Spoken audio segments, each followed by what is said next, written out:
All right, at your leisure. You ready? All right. Hi everyone, I'm Dr. Chris Stankovich with this week's Sports Doc Minute. If you're a sports parent, have you ever been frustrated watching your child performing games below his or her ability when you see unbelievable talent come out in a practice situation? You know, I get that question a lot. Why does my kid struggle so much in games but has all the talent in the world when no one's watching? And I think that's the answer to the question, is that in games there's something we call pressure. And in practice situations, kids rarely face the same kind of pressure that they experience in games. So the best advice here is, if you are a sports parent, to make sure you work with your child to help him or her with mental toughness. That is, playing with confidence in pressure situations. And you can only get that way by practicing with pressure. So try to create as much reality in those practice situations as possible, and therefore when your child goes out into the games, it will be like second nature for him or her. You can just continuously roll. Okay, I'm just going to keep rolling. Okay. Hi, I'm Dr. Chris Stankovich with this week's Sports Doc Minute. I want to talk to you about mental toughness. You know, this is a big part of sports success, and most people have their own definition of what they consider mental toughness. For me, it's the ability to increase confidence while at the same time minimizing negative anxiety. And so the first thing you want to do is, when you're working with your child to develop mental toughness, is try to frame it as a sports skill and not mental illness. I think that's a big part of it, is the stigma that is sometimes perceived when developing mental toughness. So look at it as a set of skills, and you want to work on some of the basics, like helping your child reduce anxiety, setting goals that he or she can follow into the future, and perhaps most importantly, working on resiliency. As we know, stress, frustration, failure, and adversity are a part of sport and life, so the sooner you work with your child on how to rebound from adversity, the better off your child will be. All right, we're 2 for 2. Cruising. So far.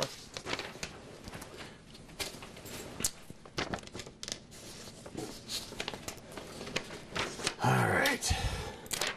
What are you guys working on here today? Any big breaking stories? Or? Nothing yet. Mostly still dealing with the armed citizens in front of the recruiting centers. What is that? That went over well. I'm behind on that one. What happened? The people, because of the shooting at the recruiting center, the guys are out there with their guns. Oh. And one of them had a discharged weapon yesterday. Like accidentally fired his gun, so they were all asked to leave. Ah, okay. All right. Hi, I'm Dr. Chris Stankovich, and on this week's Sports Doc Minute, I want to talk about how to build up from a losing season. As long as kids play sports, they're going to have those ups and downs, and some seasons are not going to go as well as others. I think what's really important is that you, as a parent, try not to frame the season in absolute terms, meaning it's not all wins, all losses, but there's a little bit of both in every season. So help your child understand that from a losing season, there are still big things that you can take away. So once the emotions are gone, try to sit down with your child and revisit some of the things that you want to improve on for the future. Once you have those ideas down, you want to write them down, set goals around the future so your child can improve in those areas. And those goals should be daily, short-term, mid-term, and long-term goals. Jot them down, keep a journal along the way, and your child's going to gain confidence. And so take advantage of those losing seasons. Don't just throw them away and never think about them again, because some of the greatest athletes have gotten to that level of greatness by learning from their frustrations in previous failures. All right. Hi, I'm Dr. Chris Stankovich with this week's Sports Doc Minute. I want to talk about lining up parent goals for an optimal sport experience. You know, the goal in youth sports should not be to get a college full-ride athletic scholarship or a professional sport opportunity. Those should be bonuses if they occur. Those are always long shots to happen through youth sports. But what is realistic and something that you really can experience are all the growth and development opportunities that present themselves through sport competition. There are so many athletic transferable skills. These are skills that your child learns in sports that can be applied to the classroom, to careers, to really every aspect of life. A couple of the big ones, team building. You know, your child has to work with other teammates, has to get along with one another. They have to all pull in the same direction, even if they don't always like each other from moment to moment. So team building is a really big athletic transferable skill. And another big one you want to think about is developing resiliency. We know that through sports, your child's going to struggle, maybe have an injury, maybe go through a slump, but teaching your child to bounce back and set those future goals for success, that's a really big part of sport, and it's a great athletic transferable skill for success in everything your child experiences in life. You know, I wonder if I really do hit these on a minute. You're pretty close. Are they really? Yeah. Okay. Yeah, I guess I've been doing them for a while, because I always just kind of like cadence them, you know? Yeah, no, every time I do them, they're usually between 50 seconds and about a minute. Oh, that's cool. Good.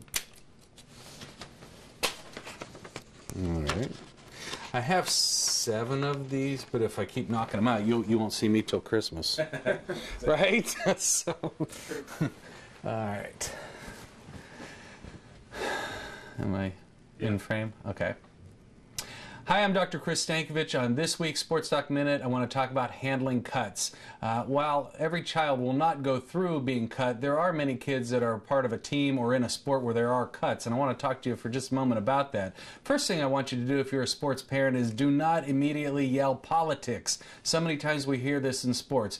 Politics in sports really implies that another human being had a subjective opinion that probably didn't go in your favor. Remember, that's part of the human experience. We're not perfect, and coaches will make mistakes, but rarely are they out to get your child. I think it's also important as a sports parent to not immediately coach your kid. So after your child receives the news of being cut or maybe not getting much playing time, you don't want to immediately rush in there to try to coach. Let the emotions kind of cruise through. There will be a time for coaching later. And finally, I think it's important that you go back, solicit some feedback from the coach in a very polite way, learn what your child can do to improve in the future, and then set up goals that you can pursue so that your child has a much better chance the next time around. But don't use the experience of being cut limit you or stop you from playing again. It's just a teaching tool for future success. All right. I only have 2 more left. Hi, I'm Dr. Chris Stankovich. On this week's Sports Doc Minute, I want to remind parents to take advantage of preseason meetings. You know, fall sports are just around the corner, and the Ohio High School Athletic Association actually requires high school coaches to have preseason meetings with parents. So I want you to make sure you don't go into it thinking that it's something punitive or that it's going to be a boring or a wasted experience. Go in with a great attitude. Make sure to attend the meeting when it's set up. Take notes and ask lots of questions. Many times you can get questions answered right there at that meeting. You can build rapport, build friendships, and it sets up for a great experience for your kid to have this fall.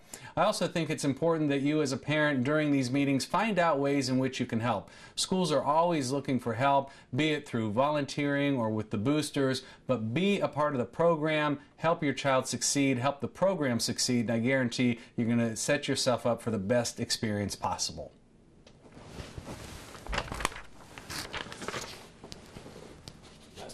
Last one.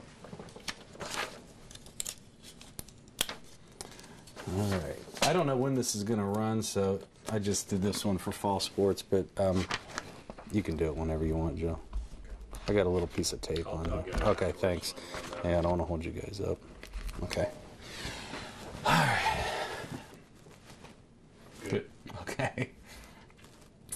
Hi everyone, I'm Dr. Chris Stankovich with this week's Sports Doc Minute. I want to remind you that fall sports are just around the corner, and it's important for sports parents to prepare for this because it's been a summer of a lot of fun for kids. Now they're going to get back into their routines, and this can be very stressful, especially when you're asking kids to balance intense sports schedules with academics, maybe other clubs, activities, volunteering experiences.